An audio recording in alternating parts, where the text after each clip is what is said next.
வணக்கம் நண்பர்களே. இந்த பறவைகளுக்கு சாதம் வைத்தால் நிறைய செல்வம் சேரும் அப்படிங்கிற ஒரு நம்பிக்கை நிறைய வீடுகளில் அதிகாலையில் எந்திரிச்ச உடனே காகத்துக்கு சாதம் வச்சா தான் நமக்கு சனியுடைய தோஷம் குறையும், கடுமை குறையும் என்ற எண்ணம் இருக்கிறது. நிறைய இடத்துல அதை வச்சுட்டு இருக்காங்க. அதனால் ஒன்றும் தப்பு இல்லை. இப்போ பொதுவாக இந்த பறவைக்கு மட்டும்தான் அப்படின்றது இல்லை.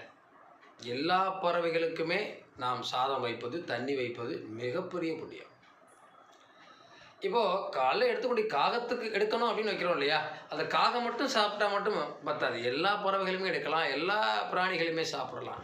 இப்போ எங்கள் வீட்டிலாம் பார்த்தீங்கன்னா காலையில் சாதத்தை வடித்து கொண்டு கொண்டு வைப்பாங்க. அணில் சாப்பிடுது, குருவிகள் சாப்பிடுது, காகங்கள் சாப்பிடுது. நம்ம பறவைகளுக்கு உணவளிக்கிறதுங்கிறது நம்ம பசித்தவருக்கு உணவளின்னு தான் சொல்லியிருக்காங்க. மனிதனுக்கு மட்டும் இல்லை, எல்லா உயிரினங்களுக்கும் உணவளிப்பது என்பது ஒரு பெரிய தான தர்மம். அது மகிழ்ச்சிக்குரியது, உங்களை பெரிய செல்வந்தராக ஆக்கும்.